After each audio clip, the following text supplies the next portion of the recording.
On September 10th, 2025, conservative political commentator Charlie Kirk was assassinated at a speaking event in Orem, Utah. Kirk was a very prominent and very divisive political voice in the country, and he was arguably the single most influential political commentator in the United States at the time of his death. His death was graphically caught on video from multiple angles, and for that alone, it may go down as one of the most infamous political assassinations in US history. Political violence has been a part of American history for a long time, although it has come in waves. Violence markedly increased at various points over various issues in the 1860s and 70s, in the 1900s, in the 1960s. And sadly, we seem to be entering another wave of political violence in the 2020s. Today, we're going to look at the history of political violence in the US to see if we can identify certain trends. This includes the motivations of killers, what the wider political environment around them could be like, and how as a nation we have emerged from these waves of violence. First off, in order to understand the trends of political violence in America, we have to find a decent list of acts of political violence. Exactly how to do this is totally up for debate. In the narrowest sense of the term, we can just define political violence as an act of violence with a political motive aimed at a politician or candidate. From there, you can debate if or how we should widen the net further. Should we include foiled attempts? Should we include attempts that didn't cause bodily harm? Should we include people who aren't politicians but are deeply political, like Charlie Kirk? Should we include hate crimes not directed at a specific person, but rather a wider group? Should we include attacks on politicians that don't seem to have been politically motivated? Obviously, our list can expand massively depending on the parameters, and it would be almost impossible to count every instance if we cast too wide a net.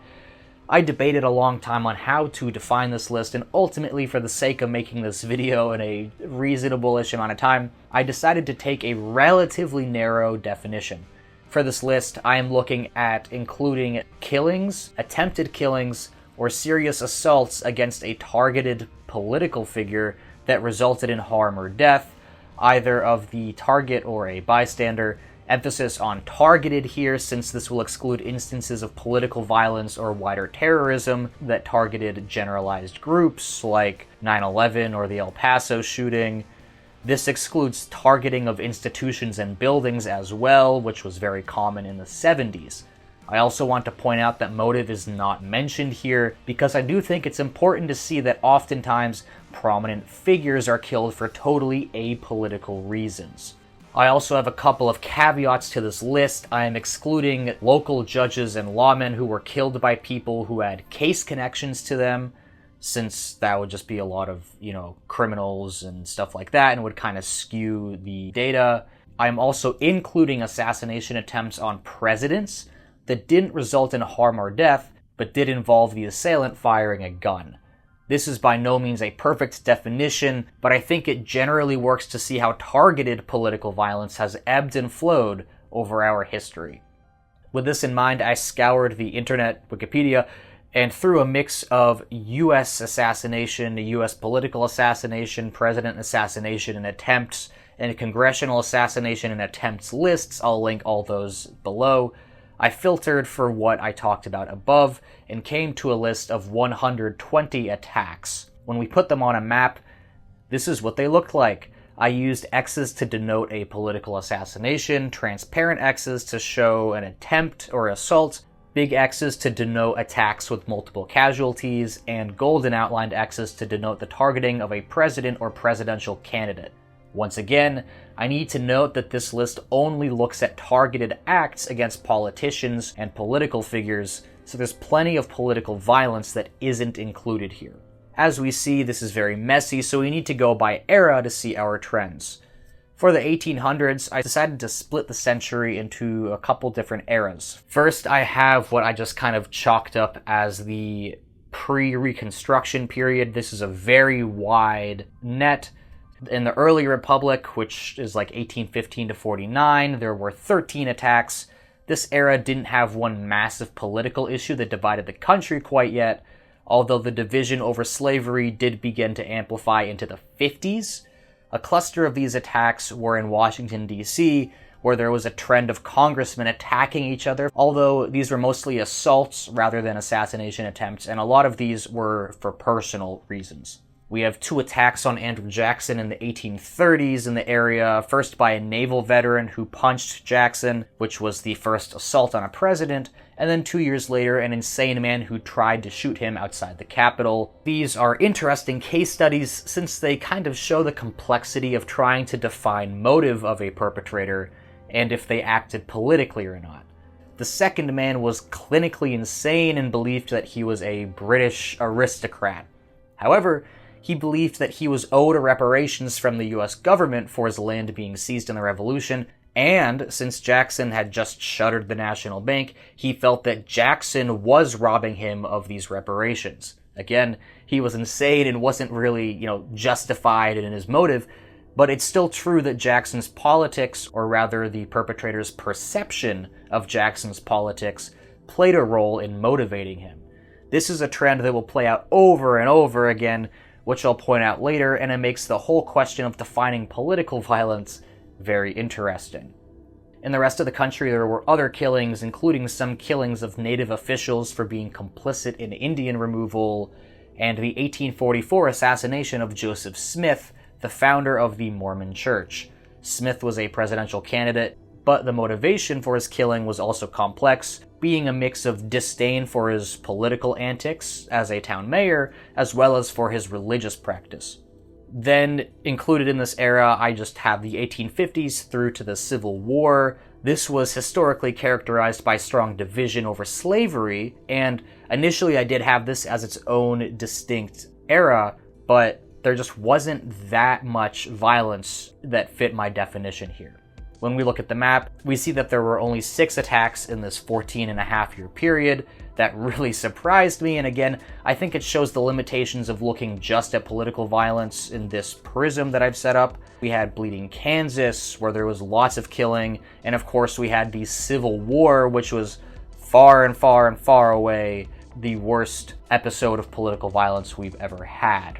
But getting back to these 6, half of them were in D.C., including the famous caning of Charles Sumner on the Senate floor, the stabbing of Charles Van Wyck, and the 1864 assassination attempt of President Lincoln, where a rifle round went through his hat.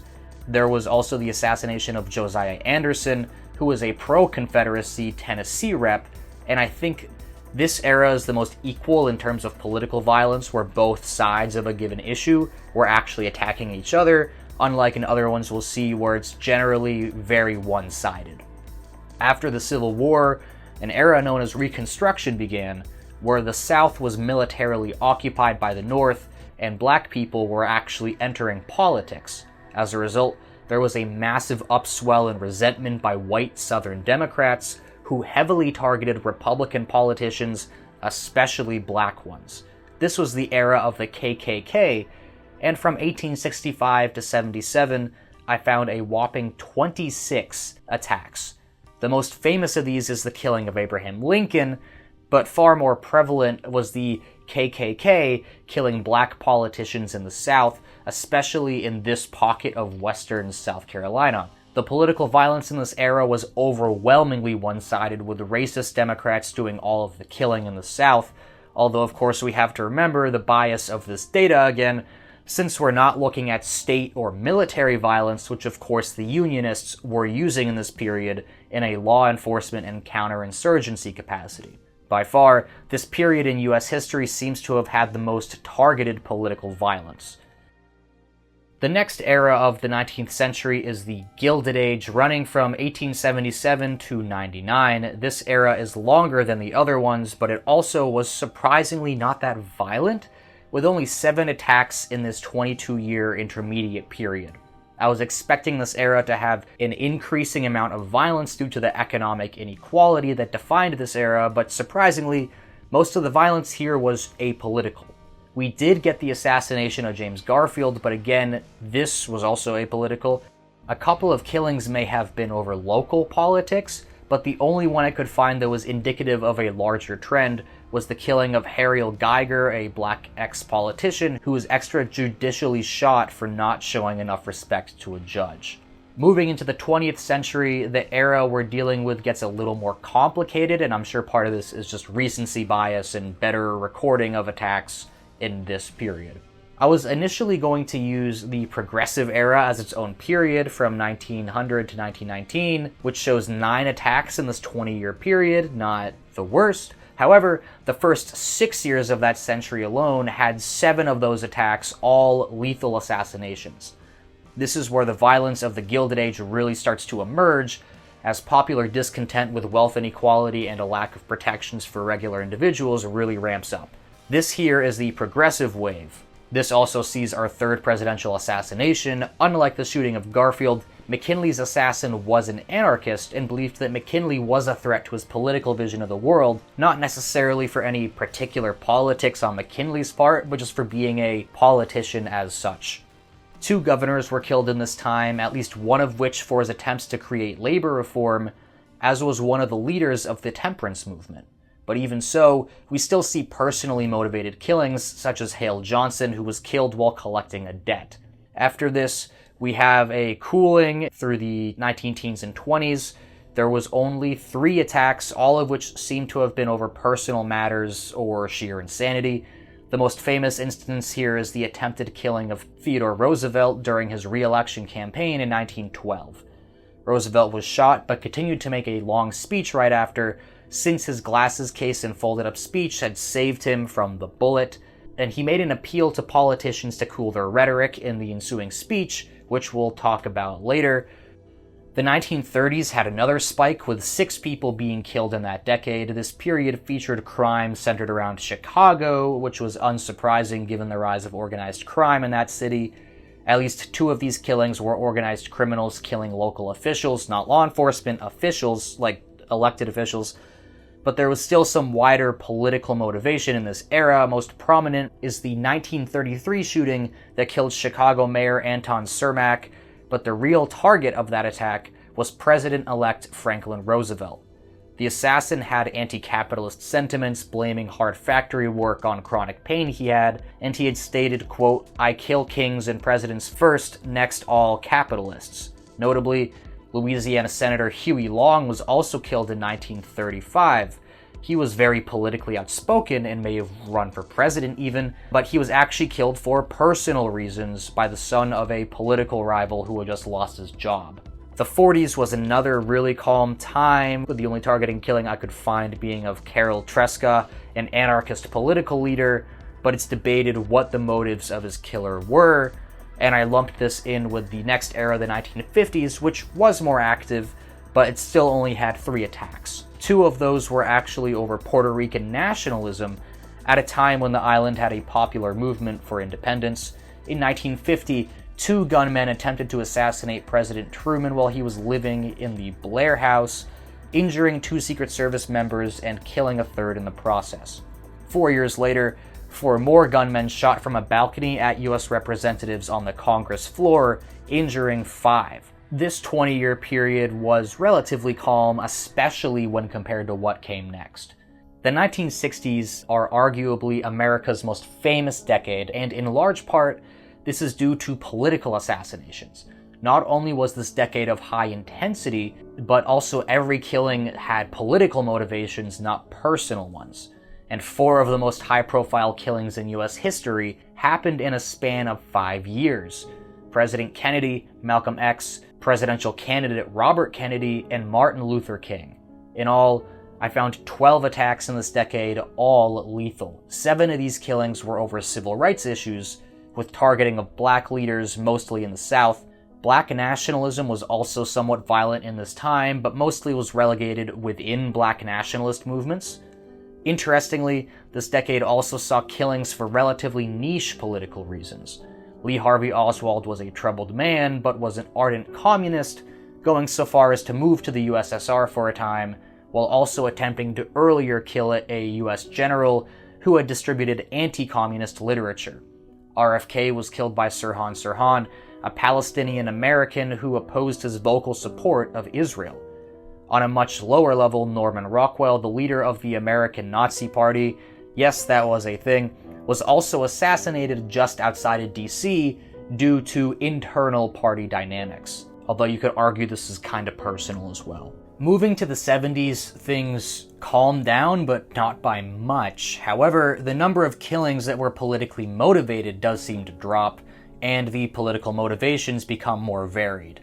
In the decade, there were 9 attacks for a plethora of reasons. Perhaps most famous was the killing of Harvey Milk alongside the mayor of San Francisco. While Milk was an outspoken gay rights advocate, his killing was by a disgruntled employee, or rather former employee, or coworker, something like that. George Wallace, a former presidential candidate, was a very outspoken proponent against civil rights, but his shooter seems to have been entirely motivated by notoriety, and Wallace wasn't even his first choice. He was initially trying to get Nixon, but could not get close enough. Some form of black nationalism or black Israelite violence occurred as well, with the shooting of Marcus Foster in Oakland and Alberta King, Martin Luther King's mother. In San Francisco, a woman shot at Gerald Ford, and her stated motivation was to start a social revolution in America, although her politics past that aren't really clear. With this decade as well as the previous, we can once again see how we miss a lot of data just by looking at targeted killings. There was much more political violence during this time that was more generalized in nature, including thousands of bombings by left-wing groups through the 1970s. Going into the 80s, the pace does not slow much, actually slightly increases. The assassination attempt on Ronald Reagan, although this was also apolitical, driven by insanity and wanting to impress Jodie Foster. Like the 70s, the 80s had a similar intensity to the previous decades, but the political causes became different again. 2 people were killed by a serial bomber over civil rights, which reared its head again, while Jewish people came into the spotlight as well. At least 3 high-profile Jewish personalities were killed for anti-Semitic reasons, both by white supremacists and an Islamist, while 2 people were killed by the Radical Jewish Defense League, who, of course, went the other way. Now we get into the 3 decades before the 2020s, and things seem to calm down at least a little bit. I also think it's very possible that, again, recency bias comes into play at this point, and as such, these decades may be inflated compared to previous ones. Looking at the 90s, things get complicated. Only 3 attacks match my definition, but there is a much larger group of attacks that actually started in the 70s and really magnifies in this decade. Going back to my definition for a second, there is a certain gray zone around the term political figure. While some people have politically contentious positions or were targeted for political reasons, I wouldn't call some people political and thus excluded them from my definition. However, I did still record them in this kind of list 1A kind of thing. In terms of what sorts of people I'm talking about, it's mainly 2 groups, especially in the 90s. Abortion doctors who were killed by Christian extremists, and targets of the Unabomber. These attacks were targeted at a specific person for political reasons, but these victims weren't what I would really call political or even public figures. From 1978 to 93, the Unabomber had 8 specific targets, although not all of them were the victims of the bombs, and others were victimized but weren't specifically targeted. The 90s also saw 3 abortion doctors being killed by Christian extremists, and the Unabomber by himself really skews a lot of the data, so I think that's also kind of why I had him in a separate sort of list. If we were to include these sort of type 1A attacks, the number of 90s attacks would rise from 3 to 10. Then we get to the 2000s, which is also relatively low-key. Again, we are excluding other forms of political violence, most notably 9/11. And the 2010s also had 4 attacks, and we'll go into it later, but I split the 2010s into 2. But all of these 2010s attacks are more memorable. In 2011, a crazy guy, seemingly motivated by a mix of conspiracy theories and sexism, attempted to kill Gabby Giffords. She survived a shot to the head, but federal judge John Roll, along with 5 others, were killed. In 2015, a white supremacist entered a black church in Charleston, South Carolina, specifically asking to confer with the state senator Clementa Pinckney. After a Bible study, the man shot and killed Pinckney and 8 others, motivated by white supremacy. I personally felt it made sense to group the 90s and 2000s up to 2016 all together. That being said, you can make the argument that 2010s is in and of itself unique because it did have more mass casualty, deadly style attacks. And finally, we come to the 2020s, which I group into 2016 and on. The decade still has 4 more years left, but despite that, it's already surpassed the last 3 decades. In Alexandria, Virginia, a man motivated by anti-Republican extremism opened fire at a congressional baseball practice, severely wounding Representative Steve Scalise and 3 others before being killed by police.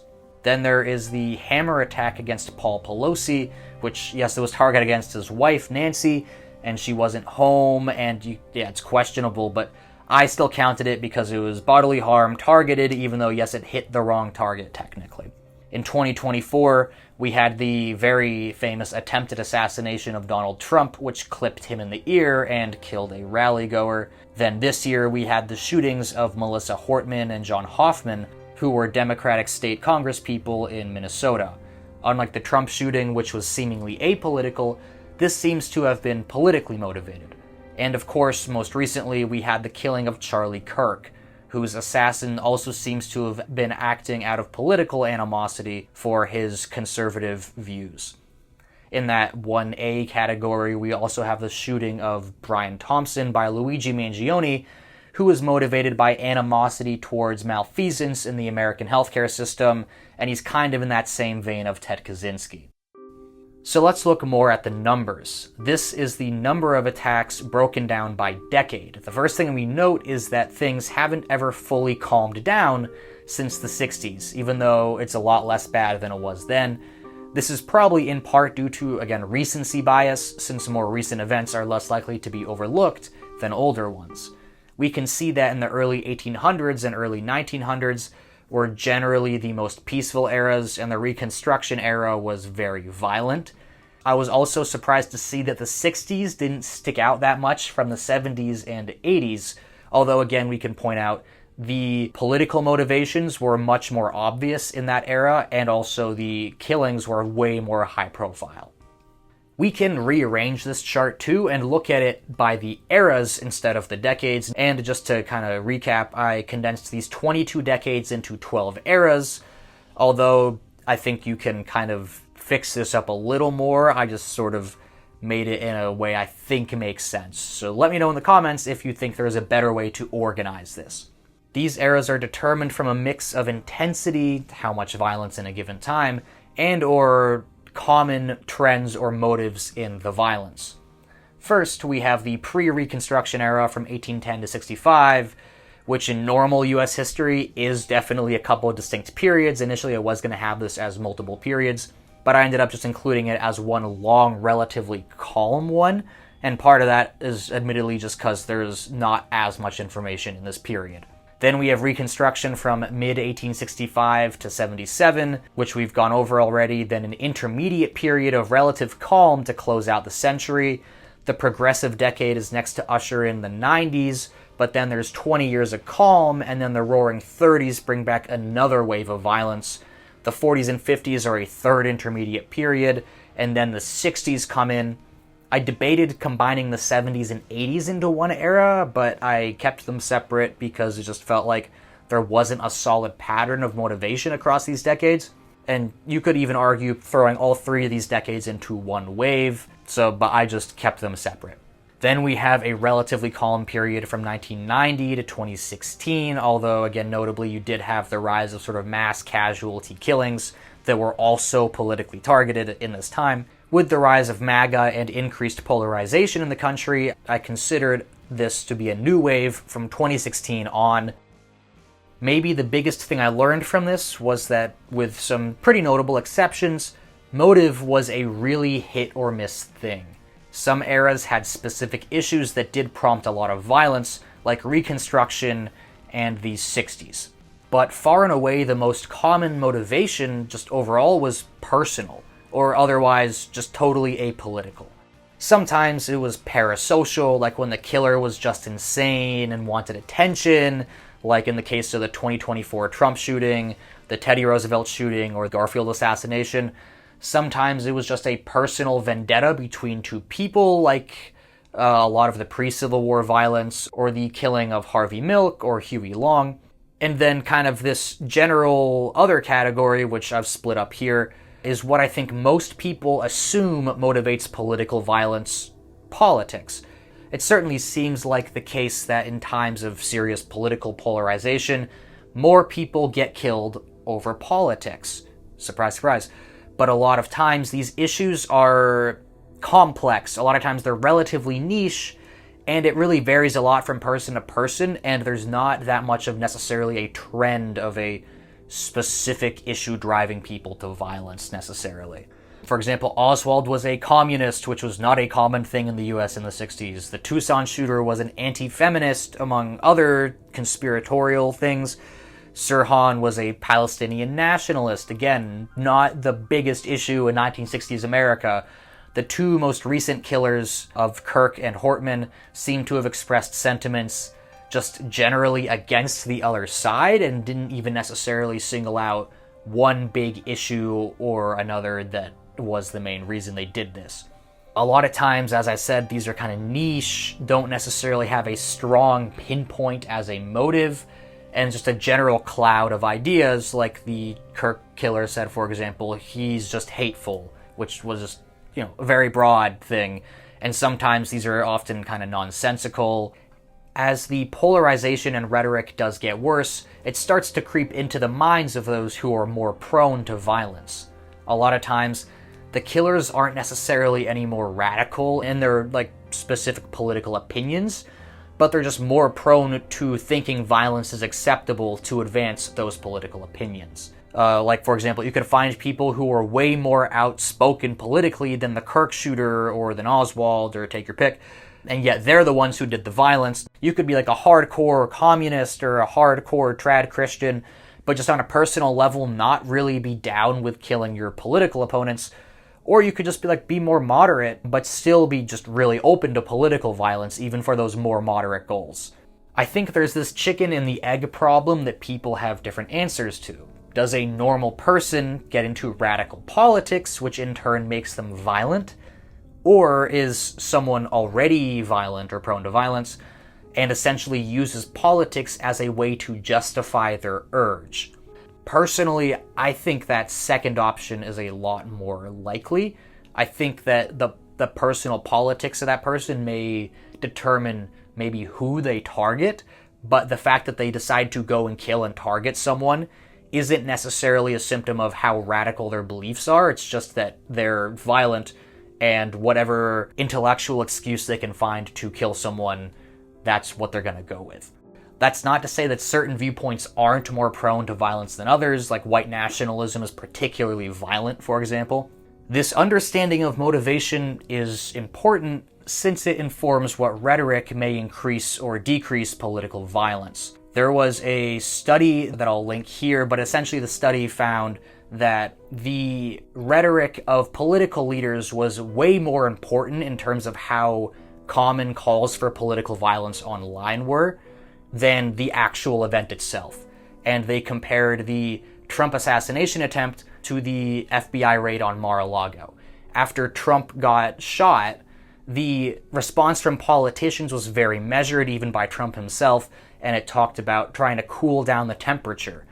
Whereas at Mar-a-Lago, even though this was obviously a far less inflammatory thing, the way that political leaders, particularly on the right in this case, reacted to it was extremely inflammatory, and that actually saw much more calls for political violence than this objectively worse thing that happened later.